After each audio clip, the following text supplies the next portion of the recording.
You're listening to the Cyberwire Network, powered by N2K. Are they doing this ethically, or are they going underhanded to try to manipulate? Because I see a distinct difference between influence and manipulation. Hello, everyone, and welcome to the CyberWire's Hacking Humans podcast, where each week we look behind the social engineering scams, phishing schemes, and criminal exploits that are making headlines and taking a heavy toll on organizations around the world. I'm Dave Bittner from the CyberWire, and joining me, as always, is Joe Carrigan from the Johns Hopkins University Information Security Institute. Hello, Joe. Hi, Dave. As always, we've got some great stories to share, and later in the show, we've got Joe Gray. He's from the Advanced Persistent Security blog and podcast. He's going to share some of his experiences with social engineering. All right, Joe, we are back. Before we jump into our stories this week, we've got a little bit of follow-up. We've got a gentleman named Chris who sent us some feedback on Twitter. You know, recently we were talking about real estate fraud. Right, that was in last week's episode. I believe so. And you mentioned to be wary of companies asking for money over a wire transfer. Correct. I did. That you had not had experienced that before. Never seen it before in my life. I agreed. Well, Chris wrote in and he said, when I bought my house in Virginia, my closing company did ask for a wire. I called them up rather than replying to the email and asked them to validate the wire account number. On their part, they did send the information at the beginning of the process and said that it would not change later. It seems that they chose to do wires due to fraudulent certified cashier's checks. So Chris says it's a double-edged sword of both people and businesses looking to stop fraud. That's right. So there you go, right? I guess the solution here is maybe an escrow company. Big stacks of cash, Joe. Right. Just come in with a briefcase full of cash. Handcuffed to your wrist. Yeah, they would love that. Can you imagine the flurry of activity that would cause? So no, we could do it with an escrow company, I guess. Yeah. So, like 10 days before closing, you get the cashier's check, deposit it into the escrow account. That gives the check time to clear. But that involves yet another party that can be impersonated. Well, I guess as long as you're doing your due diligence, like it seems Chris did here. Right. No, I think what Chris did is exactly right. By phone and just double checking before you just go off and wire that money. Correct. And I like what the settlement company said, that here is our account number. This will not change during the process. Right. Right. Yeah, that's good. All right. Well, Chris, thanks for sending in the feedback. We always like hearing from folks on Twitter. You can also check out over on the website, thecyberwire.com. You can reach out to us there. So let's get to our stories this week. Joe, what do you have? I got a story from Sean Nichols over at the Register. There's a law firm in Illinois called Motta and Motta. Okay. I think that's how it's pronounced. All right. M-O-T-T-A. They are suing a rival firm called Dulcie and Wayland. Okay. And I think I'm saying that right, but all right. It's D-O-L-C-I and Wayland. I'm pretty sure I got that right. Yeah. And Motta is alleging that Dulcie and Wayland was impersonating them online in an attempt to steal clients.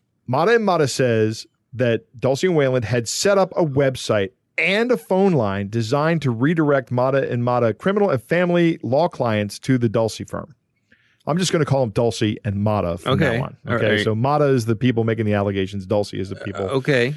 So Motta alleges that Dulcie built a site that looked very similar to Motta's site and then did some search engine optimization to get the fake page to show up in search results before Motta's site. The actual Motta site. The actual Motta site. Okay. And of course, the plan was to get people in the Chicago area who are looking for an attorney go to Dulcie instead of Motta. So I'm out there looking for an attorney. Right. This Motta and Motta comes up as a possibility, but the people at the other law firm have set up a fake site that looks like looks like site. Right. Wow. So not only did they copy the look and feel of this website, but they actually went so far as to just totally copy articles that Motta's attorneys had written in law journals for years. Just scraping the contents of that site. Yeah, and plagiarizing the journal entries that these people have made available online. And then funneling the people who land there via the SEO to their own site. Exactly. So you're a guy that is going through something and you need a family lawyer. Right. Maybe you're doing some estate planning. So you go to good old Google, which is where everybody goes first. Right. And you type in family estate planning lawyer. So the first thing that comes up is a site that looks like Motta and Motta. But you click on the link and everything looks like Motta and Motta. But when you call the numbers, you'll get in touch with somebody at the Dulcie firm, Dulcie and Wayland. So everything looks like Mata except the actual contact forms take you to their competitor. Sure. And here's one more thing. In the event that somebody had actually gone through and done the effort to look up Mata's phone number somewhere, right? Mata claims that Dulce had compromised somebody on the inside of their law firm. Of course they did. And that they were redirecting phone calls to Dulce and Wayland from inside the Mata and Mata organization. Wow. The calls coming from inside the house. Right. Wow. This is a pretty advanced technical attack. Now, the question There's is... a huge social engineering portion here because, yes. number one, they've compromised somebody on the inside. Right. And number two, they've taken all this technology and made it so that when people look at it, they think they're looking at one thing, but they're looking at another. Mm-hmm. Mata and Mata alleges that they have lost $2 million over the past 2 years to this practice. I wonder how it first came to their attention. That's an excellent question. Yeah. The article doesn't discuss that. Right. That must have been an interesting staff meeting at Mata and Mata. When they noticed something was wrong when they stopped getting as many incoming calls. Yeah. Their lead generation dropped off somehow. So I think that was probably the trigger that said, why are we not getting any calls? And then they went out and looked into it, would be my guess. They're suing to get control of the fake website, and they want a trial for damages. Mm. Well, and to the customers of the other website that was up to no good, I suppose, allegedly, of course. Sure. Is that who you want representing you? I guess for some people it is. That's just the kind of clever out-of-the-box thinking that, right. that I want. This is how these guys get business? You're hired. Yeah. Wow. All right. Of course, there's no shortage of lawyer jokes. Right. No. So, yeah, that's like shooting fish in a barrel. Right. So a friend of mine who is a lawyer says everybody hates lawyers until you actually need one. Right. And then then we're your best friends. Right. All right. Wow. That's an interesting one. Hard to imagine the moxie to the brazenness. Right. Well, this is all still alleged right now. Yeah. But let's say they did this, right? Right. And again, that staff meeting. All right, gentlemen, here's my new marketing plan. Right. Like, I love it. Capital idea. Let's go. It doesn't. I don't think it was a marketing plan. I think it was, one of these guys sitting in a room with his nephew who's a techie guy and says, hey, can you do this? And the guy goes, yeah, I can do this. It's real easy. Yeah. Go ahead and do it. Yeah. Let's just see what happens. Yeah. I don't know that lawyers have the expertise to do this. I think they know somebody. I think they probably had help. Because lawyers, the thing about lawyers is there's a lot of work involved in being a lawyer. Yeah. Right. So a good one. Yeah, a good one. So they don't really have time to develop the technical expertise to do this. So I guess they had help. All right. Well, my story, this is one about trust. Okay. So we talk all the time about a big part of social engineering is establishing trust, false trust. And there's someone in the world who a lot of people trust, the Pope. Uh-huh. And I would say, for good reason, right? This is people love this Pope. He seems like a cheerful, cheery guy with a positive attitude. And there's a lot to like about the current Pope. And so there's been some people out there who have wound up some botnets to impersonate the Pope. And evidently the Pope's real Twitter handle is @pontiff_ex. So what these folks have done, they have a duplicate handle that is @_pontiff_ex. So close enough, I suppose. Right, with a U? No, POONT. Oh, two O's. Pontiff EX. Okay. So, and what do you suppose the Pope is going to give away here, Joe? If there's one thing that you think Pope Francis would be into. Oh, tons of gold. Gold? That's a good guess. Yeah, that's would be. He certainly. You always see the pictures of all the wealth that the Catholic Church has. There is no shortage of gold at the Vatican. That is right. But no, this is a modern Pope, Joe. He's giving away Bitcoin. Bitcoin. Yes, he is giving away. He has entered the new century, and just to make people happy. How silly of me to not guess that first. He is giving away Bitcoin. The pontiff is giving away Bitcoin. And it's even more sophisticated than that. They've got some other dummy accounts that have responded to this fake Pope's offer to give away Bitcoin. Wait, can I guess what they say? Go ahead. Hey, Your Holiness, thanks for the Bitcoin. Not even that eloquent. They respond and they say, so cool, just sent and immediately got back. You're super fast. Wow, other people are doing it. This must be great. Right, so it's actually working to get your Bitcoin from the Pope. Has anybody looked at the blockchain address, the address of this Bitcoin wallet and see if anybody's sending Bitcoin to it? The article does not say. This is actually an article from CCN. Does not say what the follow-up is. But, I think this speaks to, as silly as it is, they do it because it works. Right. And here is someone that people have great reverence for. Yep. And so we laugh about it, but to some people, this could make absolutely perfect sense. Yeah, I guess. A big part of his mission in the church is helping the poor. Right. Right.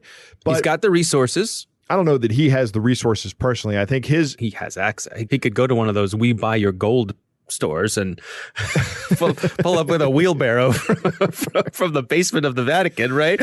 Nobody would even miss it. Right. Well, people would miss it because all those things have historical importance, right? Where are poor people going to get money to buy Bitcoin or the means to buy Bitcoin first? So I don't know. I guess, I can see people falling for this, but at the same point in time, it's the Pope giving away Bitcoin. No, this isn't real. Right. The Pope is not giving away Bitcoin. No, the Pope, and of course, obviously, the Pope is not giving away Bitcoin, but somebody saw that it was worth it to spin up this scam, right, and spin up bots to respond to it. I'll bet he got at least a couple of Bitcoin out of it. It works. It works. I would like to know how much he got. Yeah. All right. Well, those are our stories this week. It's time for our catch of the day.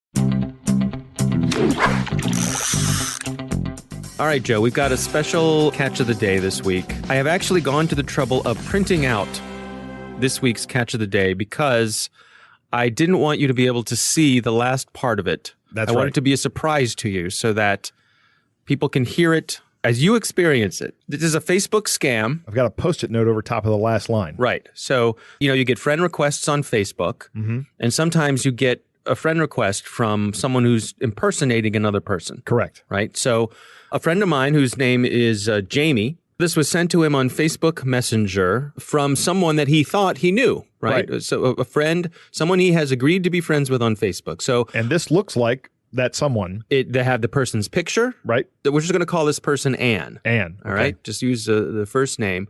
And I will play the part of Anne the scammer. Okay. And you can play the part of the person, my friend who got this message. Jamie. All right. Here we go. Okay.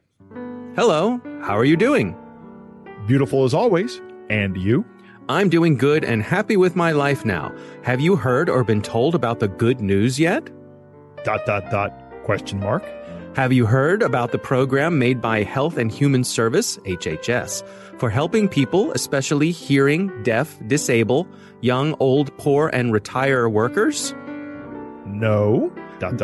They are united power to ensure success and focus for the people in the community. So you haven't gotten yours or heard about this yet?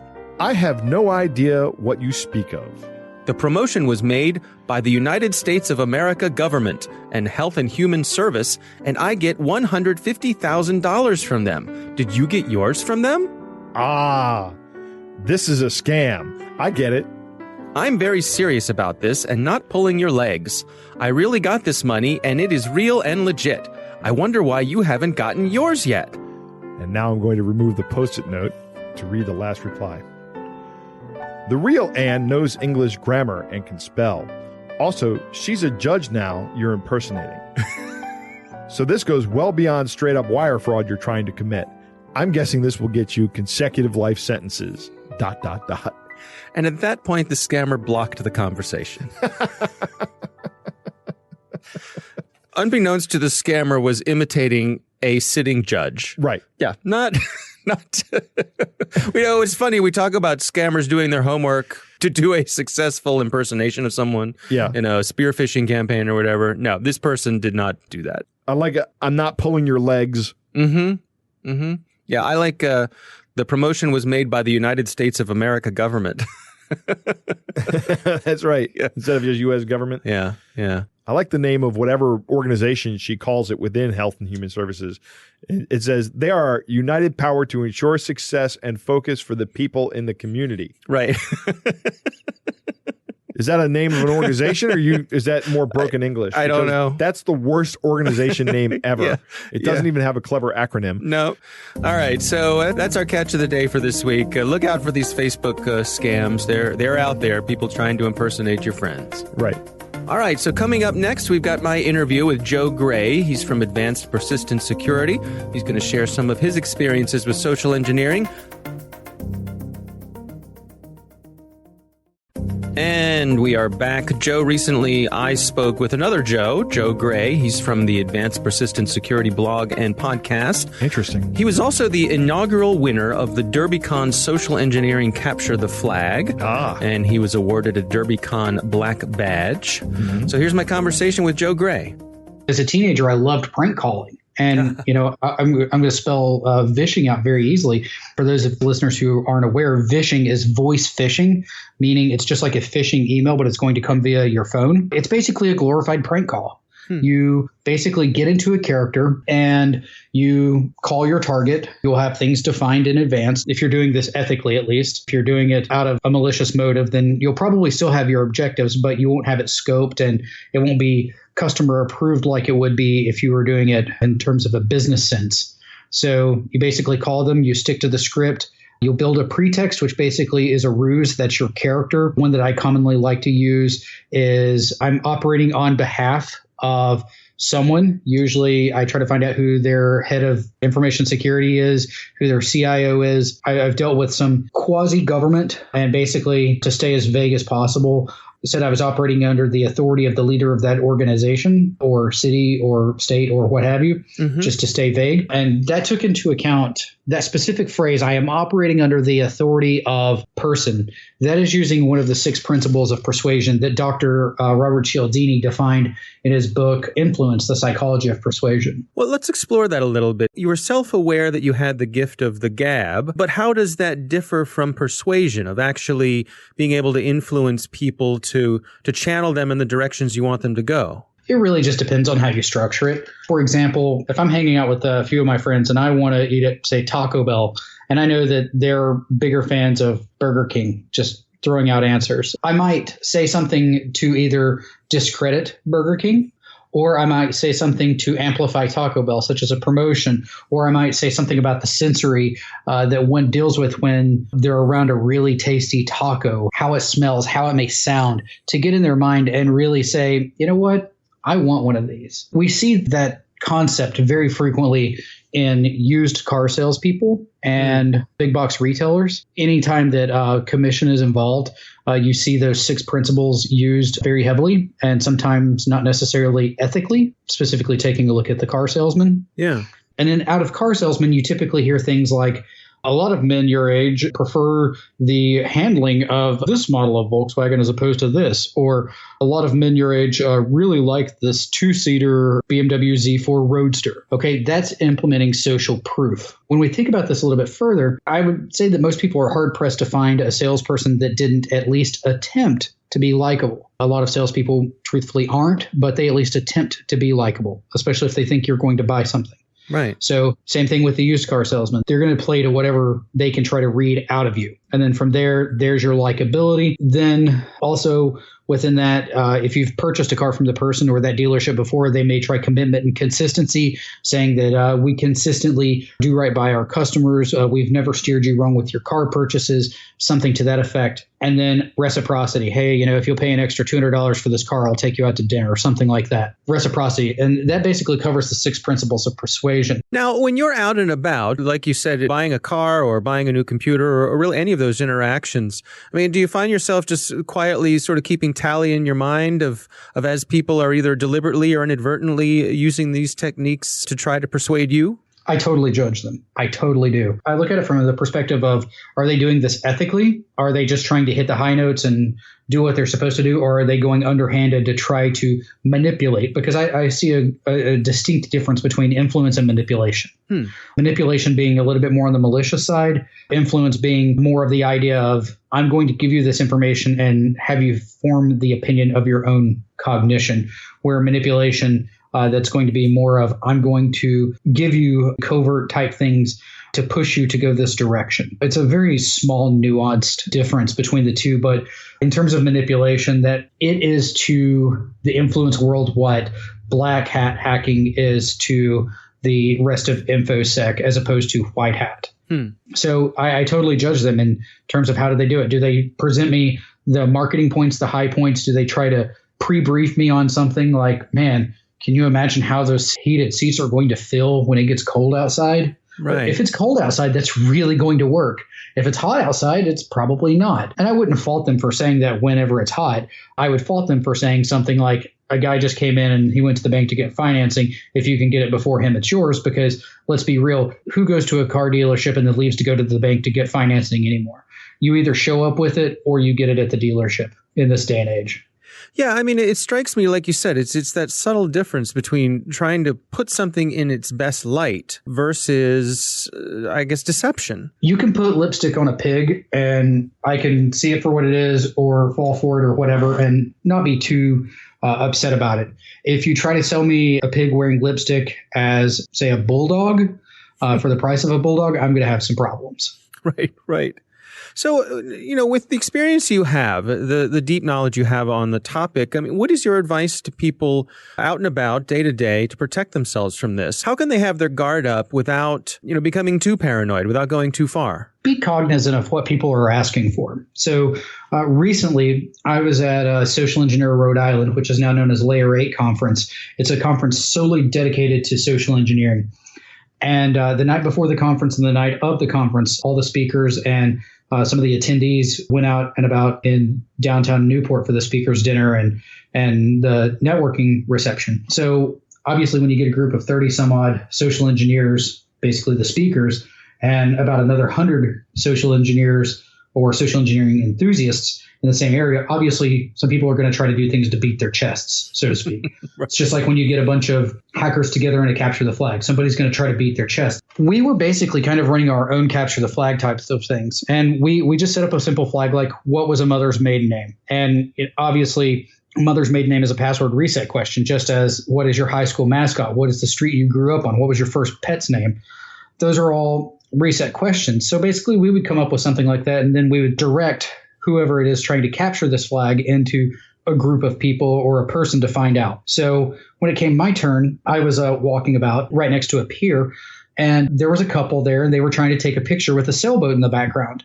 So I was like, hey, would you like me to take your picture? Oh, would you? Absolutely. You know what? I'll tell you what. Here's my phone. You can hang on to it so you know I won't run away with your phone. I did that just to build rapport with them. I took their picture, and then there's this other majestic boat that just comes in right behind them. I was like, hey, hold on. I'll get your picture with this boat in the background. They're like, oh, that would be awesome. So I take a few more pictures. And then once I was done, I handed them their phone so that they could review them. And they're like, oh, man, that's so awesome. Thank you very much. I was like, hey, you're welcome. Just out of curiosity, do you have a moment to help me out with my anthropology survey that I'm doing as part of my summer classes? They were like, sure. What is it? I was like, well, it's a single question. I'm doing a survey about people's migration patterns and how different ethnic groups intermingle with other ethnic groups. So I'm getting information about names and where they travel and patterns and the such. And I've got a ridiculous amount of information about the paternal side of the family. What was your mom's name before she was married? Notice I didn't say what's your mother's maiden name because that sets off alarms. I said, what was your mother's name before she was married? And they both told me. And then they told me where they were from. I was like, oh, I have some friends that was there. I just happen to be familiar with the area very vaguely. So I mentioned a city. I was like, yeah, they went to that school. They're like, oh, well, that was my rival high school. I was like, that's right. What was the mascot? So they told me the mascot. And I could have kept on going. To get back to your original question about how do you defend yourself, be cognizant of what people are asking, even if they're not truly asking. It may be something to build a rapport. I'm not saying go off and be rude to people because that does no one any good, but just be cautious about it. Like from the perspective of emails, if you get an email that just seems too good to be true or it's unsolicited, it's out of context, it's not at the right timing, misspelled words or something, forward it to your information security team or actually reach out to your information security team and say, hey, I've got this email. I'm not sure if it's a fish or legitimate. I would appreciate it if someone could take a look at it. Where do I need to send it? And have them tell you exactly where to send it, whether it be to phishing at your company's domain or anywhere else. I recommend setting up a phishing email account so everyone can just forward there and it'd be safe. That way you don't have to worry about non-security people reading the fish or potentially clicking anything. It would be a selected group of people. From the perspective of phone calls, I would say if you get an unsolicited phone call or something that just doesn't sound right, my best recommendation would be, hey, I'm sorry, my boss just walked in. I've got to talk to him or her for about 5 to 10 minutes. This is very important. Could I call you back? And if they immediately say no, or give you an excuse as to why you need to stay on the phone with them, or give you a number that is different than the one they're calling you from, you've pretty much thwarted an attack. Right. So common sense, logic in terms of, should I be receiving this? Should I be responding to this? Is this out of scope for me? Is this person who they say they are? For example, with gender ambiguous names like Tracy, for example. If a woman calls you and claims to be Tracy, but you know Tracy is a male, that sets off alarms.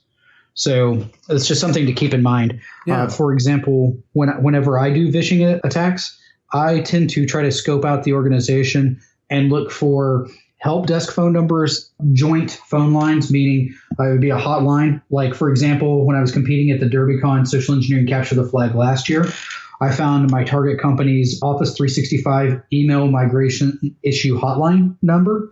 And that's the number I spoofed to call everybody. But if I can't find something like that, I tend to use fax machines. That way, if someone calls it back, I don't have to worry about someone picking up on the other end and saying, I didn't call you. Oh, interesting. There's a lot of moving parts to doing it.